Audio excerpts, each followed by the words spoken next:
வணக்கம். மூலத்தரவுகளை அலசி ஆராயும் இந்த தொகுப்பிற்கு உங்களை வரவேற்கிறேன். இன்னைக்கு நாம பார்க்க போற விஷயம் நிஜமாவே ரொம்பவே இன்ட்ரெஸ்டிங்கானது.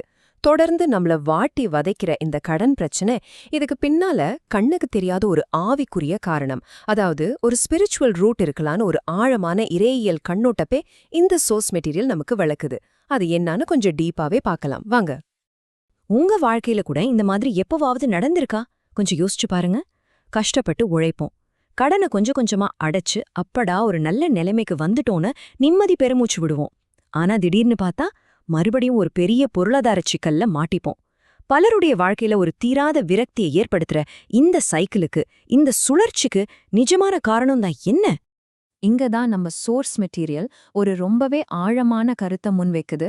அதாவது, கடன் பிரச்சனைய வெறும் பணப்பிரச்சனையாக மட்டுமே பார்க்கறது எப்படிப்பட்டது தெரியுமா? ஒரு கேன்சர் நோயாளிக்கு அந்த கேன்சர் கட்டிக்கு ட்ரீட்மெண்ட் கொடுக்காம வெறும் தலைவலிக்கு மாத்திரை கொடுக்கற மாதிரி தானே இது ரொம்ப அழுத்தமா பதிவு செய்யுது. பிரச்சனையோட உண்மையான வேறெங்கேயோ இருக்கு அப்படிங்கிறது தான் இதோட வாதம். அதாவது எப்ரேயர் 11ஆம் அதிகாரம் 3ஆம் வசனத்தை அடிப்படையா வச்சு ஒரு சுவாரஸ்யமான அடிப்படை நம்பிக்கையை இந்த பதிவு நமக்கு சொல்லுது. நாம கண்ணால பாக்குற இந்த உலகத்தை கண்ணுக்கு தெரியாத அந்த ஆவிக்குரிய உலகம்தான் கட்டுப்படுத்துதுன்னு இது விவரிக்குது. வறுமை, கஷ்டம்னு நாம் அனுபவிக்கிற நிஜமான பிரச்சனைகள் எல்லாமே அந்த ஆவிக்குரிய உலகத்துல நடக்கிற காரியங்களோட வெளிப்பாடுதான் அப்படிங்கிறது இதோட முக்கியமான பாயிண்ட். சரி, அப்போ இங்க எழும்புற ரொம்ப முக்கியமான கேள்வி என்னன்னா, இந்த காணப்படாத உலகத்துல இருக்கிற தீய சக்திகளை எதிர்கொள்வது யாரோட வேலை? நம்மள பல பேரு கடவுள் என் பிரச்சனையெல்லாம் பாத்துப்பார், அவர் சரி செய்வார்னு ரொம்ப அமைதியா காத்துக்கிட்டு இருப்போம் இல்லையா? ஆனா அந்த மைண்ட் செட்டையே இந்த செய்தி முழுமையா கேள்விக்குள்ளாக்குது. கடவுளே எல்லாத்தையும் செய்வார்னு நாம பேசாம உட்கார்ந்திருக்கிறது ஒரு மிகப்பெரிய தவறான புரிதல்னு இது சுட்டிக்காட்டுது. இதை இன்னும் நல்லா புரிஞ்சுக்க ஒரு அமெரிக்க போதகருடைய வாழ்க்கையில நடந்த ஒரு சுவாரஸ்யமான சம்பவத்தை இந்த பதிவு நம்மகிட்ட பகிருது. அந்த போதகர் தீவிரமா ஜெபிச்சுக்கிட்டு இருக்கும்போது இயேசு கிறிஸ்து அவருக்கு தரிசனமாகி பேசிக் கொண்டிருந்தாராம். அப்போ திடீர்னு ஆவிக்குரிய உலகத்திலிருந்து ஒரு பேய் ஒரு குரங்க உருவத்துல வந்து நடுவுல புகுந்து கத்தி சத்தம் போட்டும் புகைய கக்கியும் பயங்கரமா தொந்தரவு செஞ்சதாம். இப்போ உங்களுக்கும் எனக்கும் வர அதே சந்தேகம்தான் அந்த போதகருக்கும் வந்திருக்கு. என்னடா இது, இயேசு கிறிஸ்து முன்னாடியே ஒரு தீய சக்தி இப்படி ஆட்டம் போடுதே, ஏன் இயேசு அதை தடுக்கல? அந்த போதகார் கொஞ்ச நேரம் அமைதியா இருந்தாரு. இயேசு அதை விரட்டுவாருன்னு எதிர்பார்த்து. ஆனா இயேசு அது கண்டுகொள்ளவே இல்லையா. கடைசியில பொறுமை இழந்த அந்த போதகர், இயேசுவின் நாமத்தில் வெளியே போ அப்படின்னு அவராகவே அந்த குரங்க விரட்டி அடிச்சிருக்கார். அந்த குரங்கு ஓடுனதுக்கு அப்புறம் அந்த போதகர் கேட்டாராம், ஆண்டவரே, ஏன் நீங்க அதை விரட்டல அப்படின்னு.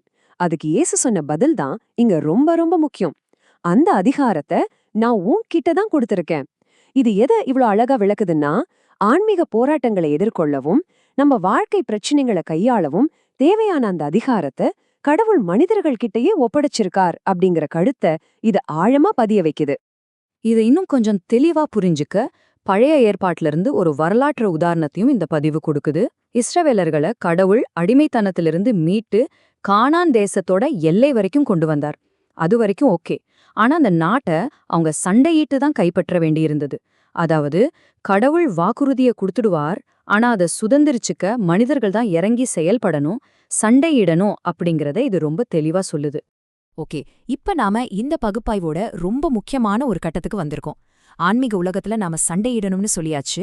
ஆனா நமக்கு எதிரா பயன்படுத்தப்படுற மிகப்பெரிய ஆயுதம் எது தெரியுமா? வேற ஒன்னும் இல்ல, நம்ம சொந்த வாய்தான்.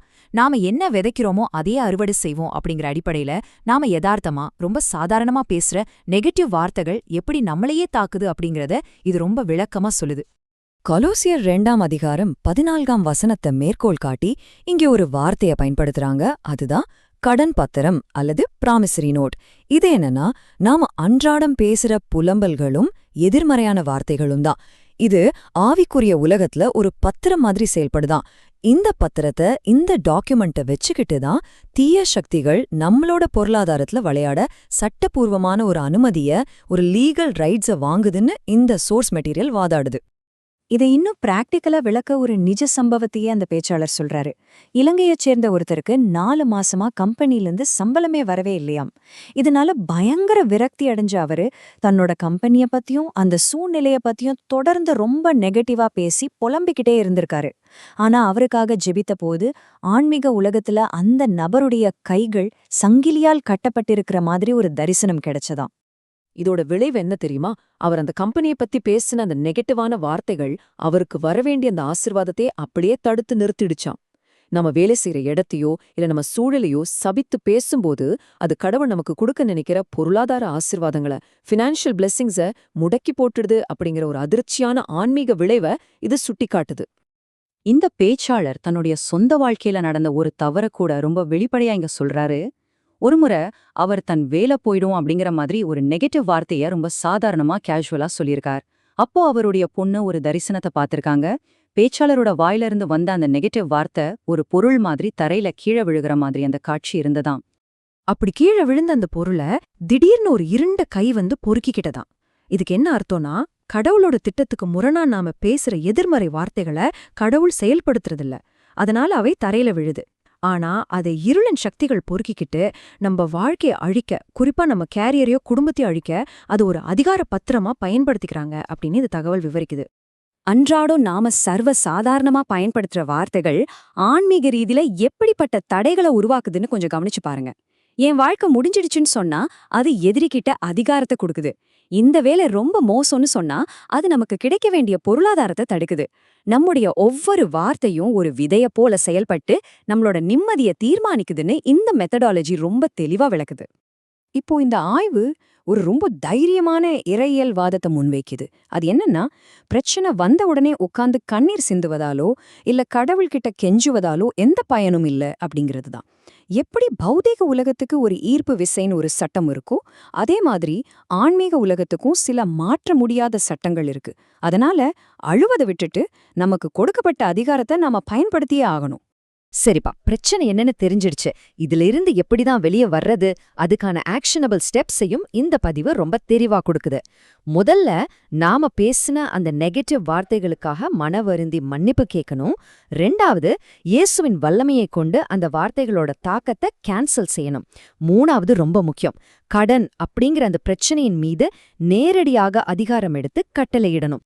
இதுல நாம ஒரு தெளிவான வித்தியாசத்தை புரிஞ்சுக்கணும். கடவுளே தயவு செஞ்சு என் கடனை தீர்த்திடுங்க அப்படின்னு பொறுப்பா அவர்கிட்டயே கொடுத்துட்டு நாம அமைதியா இருக்கிறது ஒரு செயலற்ற ஜபம். ஆனா கடன் பிரச்சனையே என்னை விட்டு வெளியே போன்னு அதிகாரம் எடுத்து கட்டளை இடுறது தான் சரியான ஆன்மீக போர்முறை.